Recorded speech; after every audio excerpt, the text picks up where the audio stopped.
आज है 15 सितंबर 2024 दिन रविवार। नमस्कार, सुप्रभात। न्यूज छत्तीसगढ़ में आपका बहुत बहुत स्वागत है। इससे पहले आप छत्तीसगढ़ के कौन से जिले से न्यूज को देख रहे हैं, कमेंट में हमें जरूर बताइए। साथ ही डेली अपडेट रहने के लिए चैनल को सब्सक्राइब जरूर करें। हिंदी में होगी MBBS की पढ़ाई, मेडिकल कॉलेज में हिंदी किताबें देगी सरकार।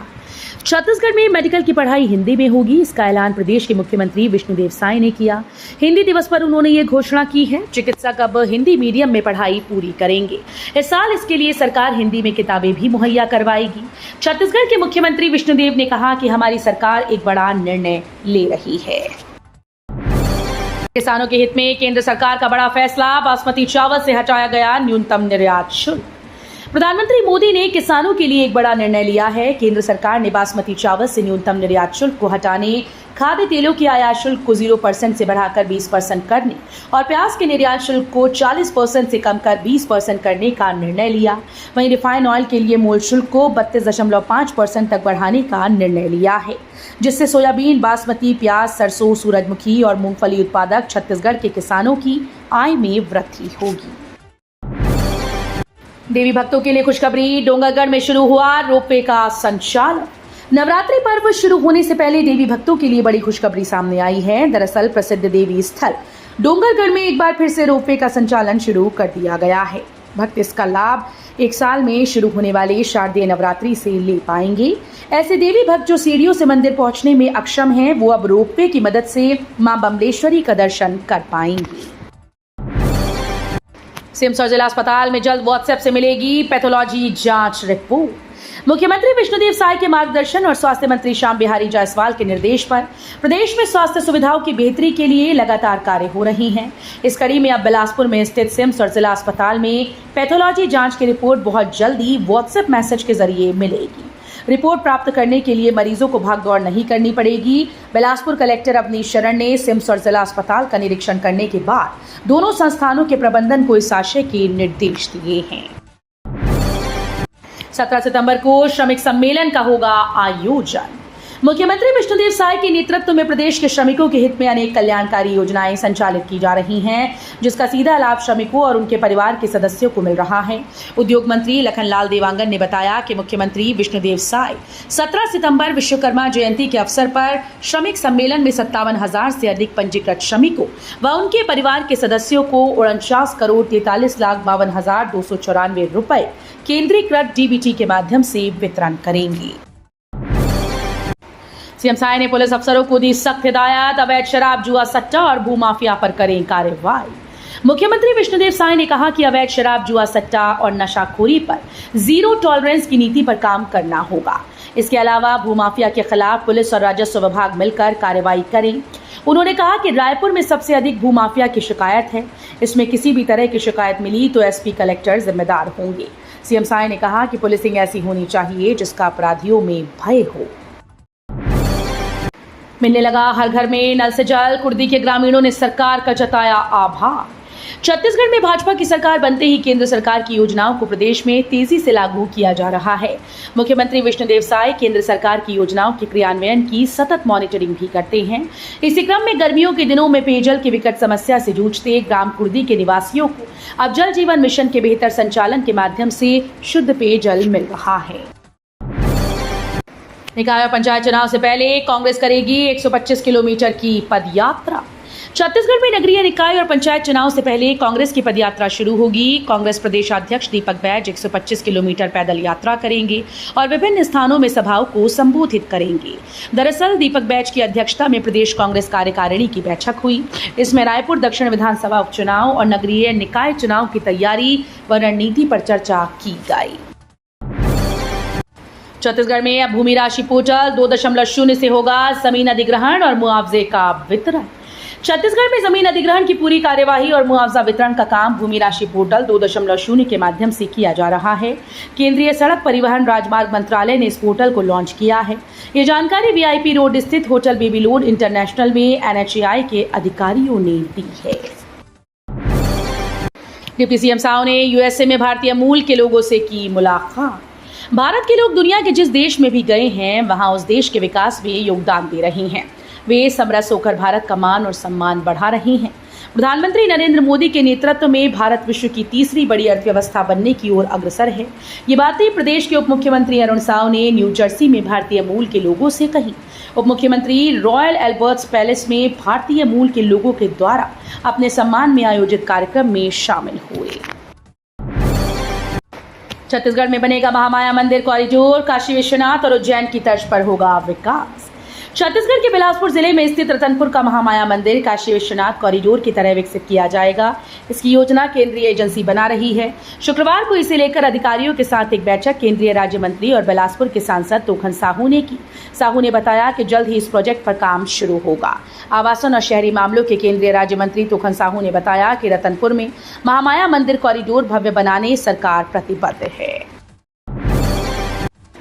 छत्तीसगढ़ में वंदे भारत ट्रेन पर पथराव, हुआ इतना बड़ा नुकसान। छत्तीसगढ़ के महासमुंद जिले के बागबाहरा रेलवे स्टेशन पर वंदे भारत ट्रेन पर पथराव हुआ। इस घटना के बाद स्टेशन में हड़कंप मच गया। घटना शनिवार सुबह की बताई जा रही है। इस घटना के बाद स्टेशन में हड़कंप मच गया।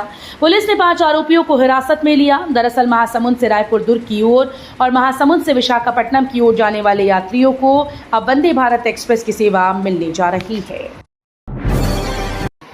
नक्सल पुनर्वास के लिए व्यापक नीति लाएगी साय सरकार। छत्तीसगढ़ की नई नक्सल पुनर्वास नीति अक्टूबर 2024 तक तैयार कर ली जाएगी।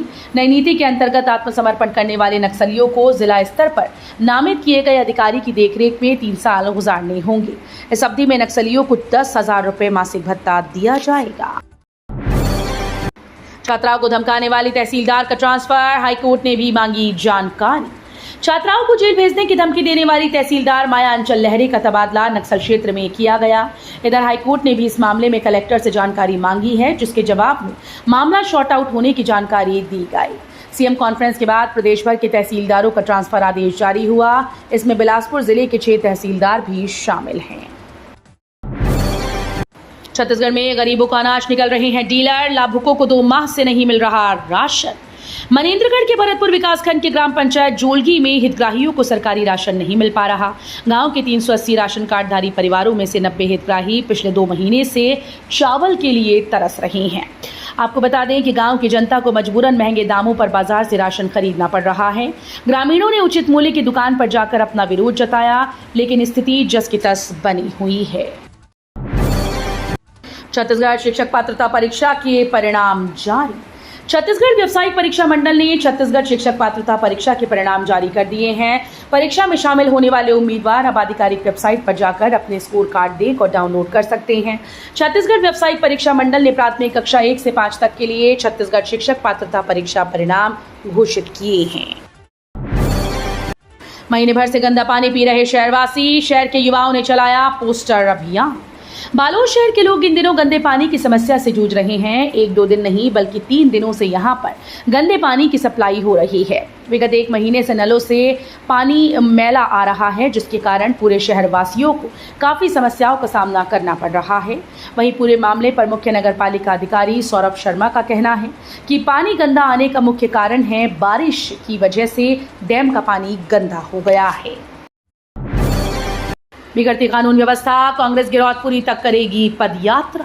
बलौदा बाजार में हुई हिंसा और बिगड़ती कानून व्यवस्था के विरोध में कांग्रेस पदयात्रा निकालने जा रही है। कांग्रेस की पदयात्रा रायपुर से गिरौदपुरी तक होगी। 2 अक्टूबर तक चलने वाली इस यात्रा की शुरुआत 27 सितंबर को राजीव भवन रायपुर से होगी। कांग्रेस की प्रदेश कार्यकारिणी की बैठक में ये निर्णय लिया गया। बैठक में विधानसभा उपचुनाव, नगरीय निकाय चुनाव की तैयारी व रणनीति के साथ लचर कानून व्यवस्था और संगठनात्मक कार्यक्रमों को गति प्रदान करने पर व्यापक चर्चा हुई। विश्व आदिवासी अधिकार दिवस समारोह संपन्न। संयुक्त राष्ट्र संघ के घोषणा पत्र का किया गया पाठन। बीजापुर में विश्व आदिवासी अधिकार दिवस के अवसर पर जिले के भैरमगढ़ और बीजापुर में सर्व आदिवासी समाज के ब्लॉक इकाइयों ने आम सभा कर विश्व आदिवासी अधिकार पर संयुक्त राष्ट्र संघ के घोषणा पत्र का पाठन किया।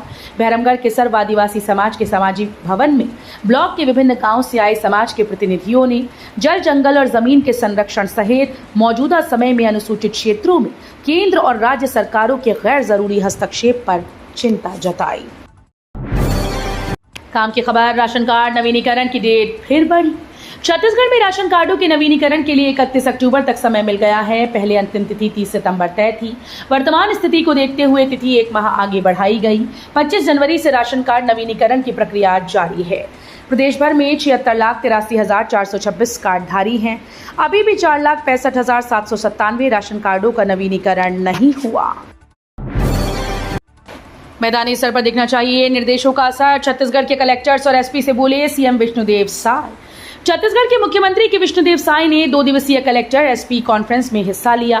इस कॉन्फ्रेंस में उन्होंने राज्य के कलेक्टर्स और पुलिस अधीक्षकों के साथ प्रदेश की कानून व्यवस्था को लेकर गहरी चर्चा की। इसके साथ ही सीएम विष्णुदेव साय ने राज्य के सभी कलेक्टर और एसपी से कहा कि कॉन्फ्रेंस में दिए गए निर्देशों का रिजल्ट आज से ही मैदानी स्तर पर दिखना शुरू हो जाना चाहिए। सुकमा में नक्सलियों और सुरक्षा बलों के बीच मुठभेड़, एक नक्सली ढेर। छत्तीसगढ़ के सुकमा में नक्सलियों के खिलाफ अभियान जारी है। इस कड़ी में पुलिस ने मुठभेड़ में एक नक्सली को मार गिराया। नक्सली के पास से पुलिस को एक हथियार के अलावा भारी मात्रा में नक्सली सामग्री बरामद हुई। सुकमा पुलिस के अनुसार मुठभेड़ सुकमा जिले के थाना चिंतागुफा क्षेत्र के अंतर्गत तुमालपाड़ के जंगल की पहाड़ी में हुई। बाढ़ प्रभावित क्षेत्रों में पानी कम होने के बाद अब संक्रमण का खतरा। छत्तीसगढ़ के बेमेतरा जिले में बीते 5 दिन से बाढ़ के हालात थे, क्योंकि जिले के शिवनाथ नदी व अन्य छोटे बड़े नालों के किनारे बसे गांव में बाढ़ का पानी घुस गया था। करीब 20 से अधिक गांव टापू बन गए थे। अब वर्तमान में बाढ़ का पानी कम होने लगा, लेकिन इस बाढ़ के बाद अब संक्रमण का खतरा बढ़ गया है। ऐसे में बाढ़ प्रभावित क्षेत्रों में दवाएं बांटी जा रही हैं। जिले के नवागढ़ के बाढ़ प्रभावित ग्राम करमसेन बस्ती में लगभग 150 घर हैं, जिनमें मितानिन द्वारा क्लोरीन टैबलेट वितरण किया गया। छत्तीसगढ़ के बलरामपुर सूरतपुर में भारी बारिश की चेतावनी। छत्तीसगढ़ में शनिवार से फिर मानसून की गतिविधियां जोर पकड़ने लगी हैं। बिलासपुर में झमाझम बारिश शुरू हुई। वहीं बिलासपुर, बलरामपुर और सूरतपुर में अगले 24 घंटे के लिए ऑरेंज अलर्ट जारी कर दिया गया है, जबकि सरगुजा, जशपुर, रायगढ़, कोरबा के लिए येलो अलर्ट है। इसके अलावा मौसम विभाग ने अगले 48 घंटे के लिए बलरामपुर में रेड अलर्ट, सूरतपुर, जशपुर, कोरबा के लिए ऑरेंज और सरगुजा, जांजगीर चांपा के लिए येलो अलर्ट जारी किया है। स्ट्रीट लाइट का मेंटेनेंस अब निगम संभालेगा। शहर की बंद स्ट्रीट लाइट बदलने से लेकर खंबे में आई खराबी अब निगम दूर करेगा। इसके लिए निगम प्लेसमेंट कंपनी के माध्यम से स्टाफ नियुक्ति करेगा। स्ट्रीट लाइट बदलने और खंभों की मरम्मत का ठेका अगले माह समाप्त हो रहा है। इस वजह से खराब स्ट्रीट लाइट बदलने में दिक्कत आ रही है। कई दिन शिकायत के बाद स्ट्रीट लाइट को बदला जा रहा है।